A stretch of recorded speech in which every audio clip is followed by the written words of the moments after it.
묵상 기도하심으로 새벽 예배를 시작하겠습니다. 하나님 감사합니다. 고난주간을 맞아 주님의 고난을 묵상하며 주님의 발자취를 따라 우리가 예비할 수 있는 은혜 주심에 감사합니다. 주님의 그 크신 은혜와 사랑을 깊이 경험하는 하루가 되게 하시고 또 주님의 그 은혜와 사랑을 증거하는 하루가 되어지도록 인도해 주옵소서. 무뎌지고 무감각해지고 강팍해진 우리의 심령을 긍휼히 여기시고 주의 은혜로 주의 성령으로 새롭게 하여 주옵소서. 예수님의 이름으로 기도합니다. 아멘. 찬송 143장 웬 말인가 날 위하여 주 돌아가셨나 이 벌레 같은 날 위에 큰 해 받으셨나 내 지은 죄 다 지시고 못 박히셨으니 웬일인가 웬일인가 그 사랑 크셔라 주 십자가 못 박힐 때 그 해도 비닐고 그 밝은 빛 가리워서 캄캄케 되었네 나 십자가 대할 때에 그 일이 고마워 내 얼굴 감히 못 들고 눈물 흘리도다 늘 울어도 눈물로서 못 갚을 줄 알아 몸 밖에 드릴 것 없어 이 몸 바칩니다.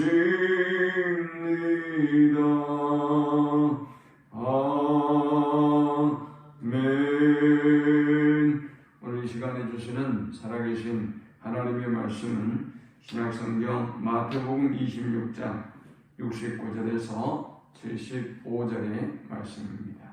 베드로가 바깥들에 앉았더니 한 여종이 나와 이르되 너도 갈릴리 사람 예수와 함께 있었도다 하거늘 베드로가 모든 사람 앞에서 부인하여 이르되 나는 내가 무슨 말을 하는지 알지 못하겠노라 하며 앞문까지 나아가니 다른 여종이 그를 보고 거기 있는 사람들에게 말하되 이 사람은 나사렛 예수와 함께 있었도다 하며 베드로가 맹세하고 또 부인하여 이르되 나는 그 사람을 알지 못하노라 하더라. 조공이 곁에 섰던 사람들이 나와 베드로에게 이르되 너도 진실로 그 도당이라 내 말소리가 너를 표명한다 하거늘 그가 저주하며 맹세하여 이르되 나는 그 사람을 알지 못하노라 하니 곧 달리 울더라. 이에 베드로가 예수의 말씀에 다 울기 전에 내가 3번 나를 부인하리라 하심이 생각나서 밖에 나가서 심히 통곡하니라. 아멘. 베드로는 예수님과 가장 많은 추억을 가지고 있는 제자입니다. 예수님이 가장 사랑하셨던 제자이기도 하고 예수님을 가장 지근의 거리에서 보고 배우고 또 모셨던 그런 사랑받는 제자였습니다. 그런 베드로가 오늘 이 본문에 보면 3번이나 주님을 부인하게 됩니다. 우리는 가끔 우리가 존경하고 사랑했던 믿음의 영웅들이 무너지는 것을 보면 참 마음이 아프죠. 우리로 친다면 이 다음의 결론이 어떻게 갈 것인가를 쉽게 알고 있기 때문에 베드로의 이 3번의 부인이 이해가 되지 않을 수도 있고요. 또 마음 아프게 느껴질 수도 있어요. 그런데 성경에 만일 이러한 내용들이 담겨 있지 않았다면 또 얼마나 좋을까라는 그런 마음이 들 때도 가끔 있죠. 그런데 이러한 내용들, 이런 연약한 인간의 모습을 볼 때마다 우리는 우리의 실존과 만나게 됩니다. 또 우리의 모습을 보게 되죠. 그리고 우리가 어떻게 살아야 될 것인가를 또 교훈 얻을 수 있습니다. 저는 이 사순절을 보내면서 이 베드로의 3번의 부인의 사건을 드라마처럼 장면으로 한번 담아봤어요. 그래서 오늘 이 말씀에는 베드로와 6월절 만찬 이후에 예수님과 있었던 그 스토리들을 마치 드라마의 장면, 씬처럼 그렇게 한번 연상해서 말씀을 나누고자 합니다. 먼저 첫 번째 장면입니다. 장담하는 베드로가 등장합니다. 6월절 만찬을 마치고 주님이 스가랴 13장 7절의 말씀을 언급하시면서 내가 목자를 치리니 양의 떼가 흩어지리라 라고 말씀하셨습니다. 베드로는 말합니다. 주님, 모두가 주를 버릴지라도 저는 결코 주님을 버리지 않습니다. 주님이 그에게 말씀하셨습니다. 오늘 밤 달 울기 전에 네가 3번 나를 부인하게 될 것이다. 베드로는 다시 호언장담합니다. 내가 주와 함께 죽을지언정 주를 부인하지 않겠나이다. 곁에 있었던 다른 제자들도 모두 다 그와 같이 다짐하고 맹세하고 장담했습니다. 이제 두 번째 장면입니다. 주님은 이 베드로를 겟세마네 동산으로 데리고 가셨습니다. 참 놀랍게도 이 두 번째 장면에서는 장담하고 담대했던 베드로와는 다르게 너무나 연약하고 초라한 예수님의 모습이 등장합니다. 베드로는 주와 죽을지언정 함께하겠다고 부인하지 않겠다고 장담하지 않았습니까? 그러나 주님은 웬일인지 모르게 깊은 슬픔에 빠져 있었습니다. 37절에 고민하고 슬퍼하사라고 했고 또 내 마음이 매우 고민하여 죽게 되었으니 라고 말씀하셨습니다. 십자가를 앞에 둔 예수님은 이 십자가를 앞에 두고 3번 간절히 기도하셨습니다. 먼저 첫 번째는 이 잔을 나에게서 옮겨주십시오 라는 기도였고, 두 번째의 기도는 나의 뜻대로 마옵시고 아버지의 원대로 하옵소서 라는 기도였고, 세 번째 기도를 마치고서는 자고 있는 이 제자들을 깨우시고 나와 함께 가자라고 십자가를 향해서 나아가셨습니다. 그 앞에 그렇게 담대하고 장담하는 베드로와 더불어 대조적으로 예수님의 연약함을 보여주신 이유는 무엇일까요? 예수님은 도대체 겟세마네 동산의 기도를 통해서 무엇을 하기를 원하셨던 것일까요? 물론 그의 아픔과 고통을 함께 이해해 주는 제자들이 곁에 있었으면 하는 마음도 있었을 것입니다. 그러나 그보다 네가 호언장담하지만 그 호언장담이라고 하는 것도 하나님 앞에 이렇게 기도하지 않으면 실패한다는 것을 주님은 겟세마네 동산의 기도를 통해서 가르쳐주고 싶었던 것일 것입니다. 주님도 이 십자가를 앞에 두고 피하고 싶었고 외면하고 싶었지만 기도하고 나서 아버지의 원대로 하게 해달라고 기도하시고 그 길을 걸으셨지 않습니까? 그러나 베드로는 깊은 잠에 빠지고 말았습니다. 주님은 그 잠들어 있는 제자들을 향해서 말씀하셨죠. 시험에 들지 않게 깨어 기도하라. 마음은 원이로되 육신이 약하도다. 이제 세 번째 장면입니다. 칼을 빼든 무모한 베드로가 등장합니다. 51절에서 54절에 보면 겟세마네 동산에서의 기도를 마치시고 주님은 내려오셨고 십자가를 향해 가자고 말씀하시고 제자들을 데리고 그 길을 가셨습니다. 그의 사랑하는 가룟 유다가 예수님께 입을 맞추고 선생님 안녕하셨습니까?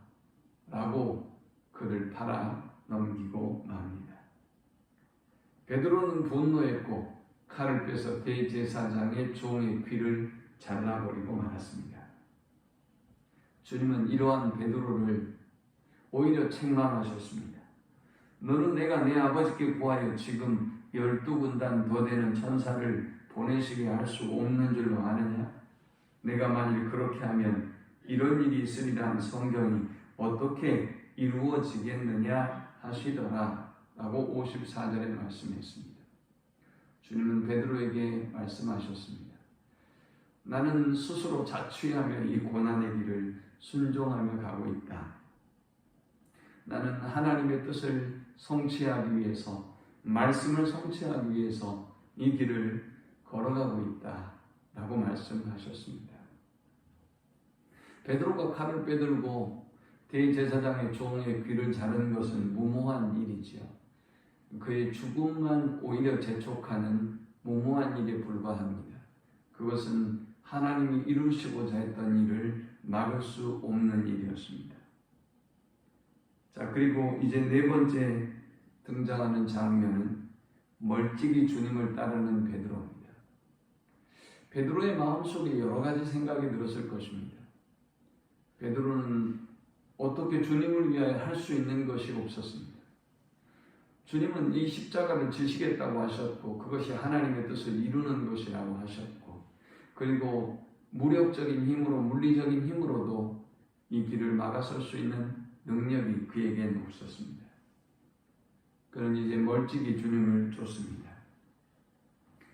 사내들인 공회에 체포돼서 끌려가는 이 예수님을 58절에 베드로가 멀찍이 예수를 따라 대제사장의 집들에까지 가서 그 결말을 보려고 안에 들어가 하인들과 함께 앉아 있더라 했습니다.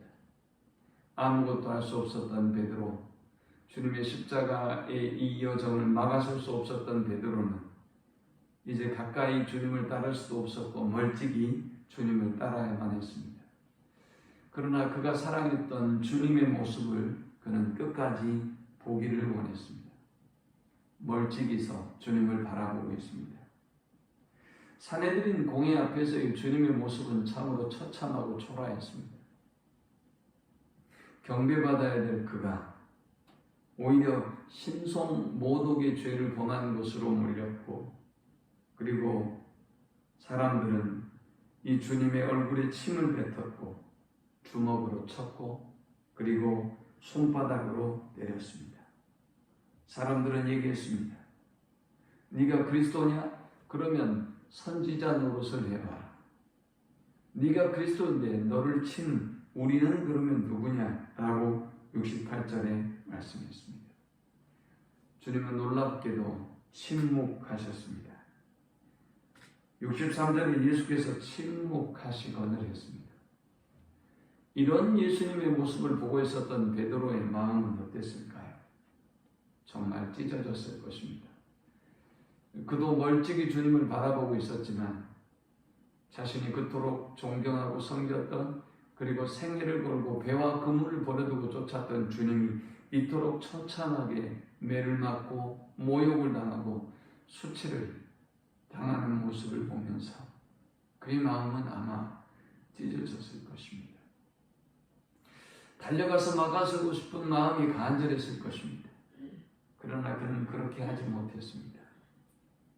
그리고 이제 다섯 번째 장면이 등장합니다. 베드로는 공회 앞에서의 주님의 무력했던 모습을 기억하고 있고 그리고 한 여종이 그에게 묻습니다. 너도 갈릴리 사람 예수와 함께 있었도다.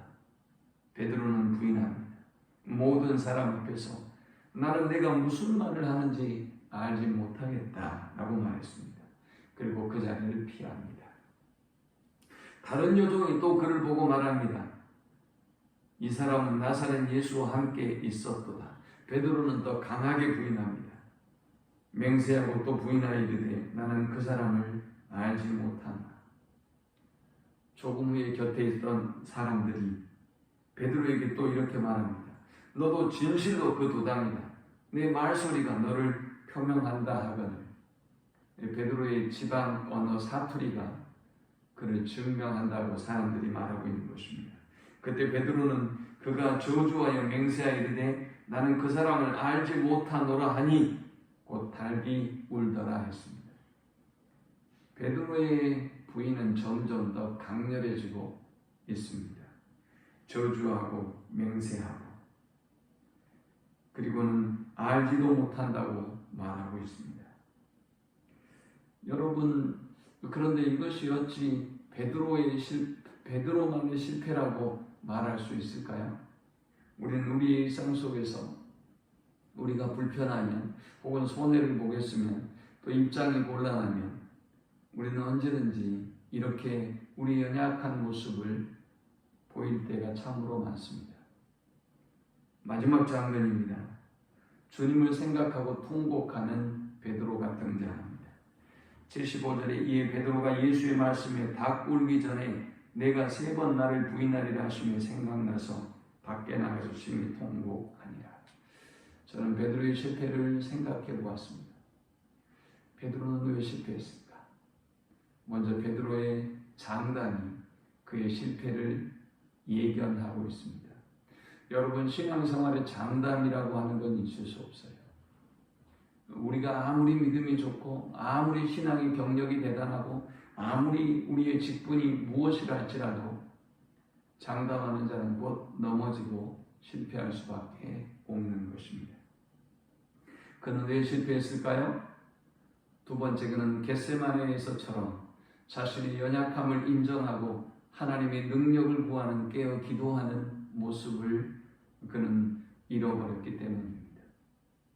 예수님은 베드로에게 그 모습을 정말 가르쳐주고 싶었지만 그는 깨닫지 못합니다. 그 누구도 깨어 기도하지 않으면 반드시 넘어지게 되어 있습니다. 세 번째, 내가 3번 나를 부인하리라 하심이 생각나서 밖에 나가서 심히 통곡하니라 했습니다. 만일 그가 이제 부인하고 나서 하나님의 말씀을 떠올리지 아니하고 하나님의 말씀을 주의하고 묵상하고 가까이 했다면 그 말씀을 또 되뇌이고 또 기억했더라면 그의 이런 실패는 없었을지 모르겠습니다.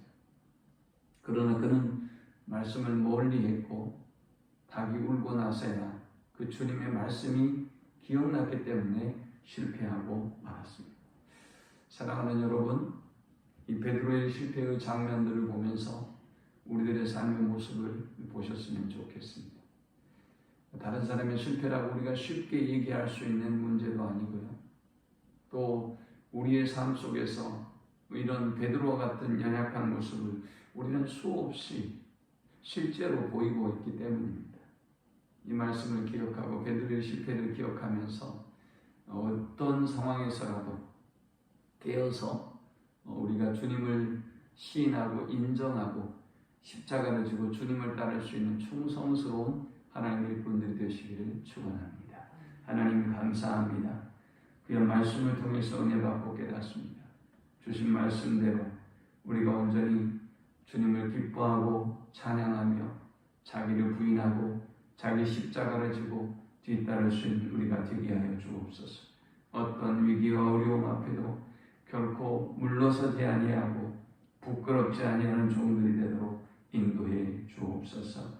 예수님의 이름으로 기도합니다. 아멘. 지금은 우리 주 예수 그리스도의 크신 은혜와 성부 하나님의 그 크신 사랑과 성령의 인도 보호 교통 충만케 하심 베드로처럼 우리 연약함을 바라보고 자기를 부인하고 자기 십자가를 지고 주님과 함께 주님의 뒤를 따르기를 소망하는 모든 성도들의 머리 위에 지금부터 영원토록 함께 있을지어다. 아멘.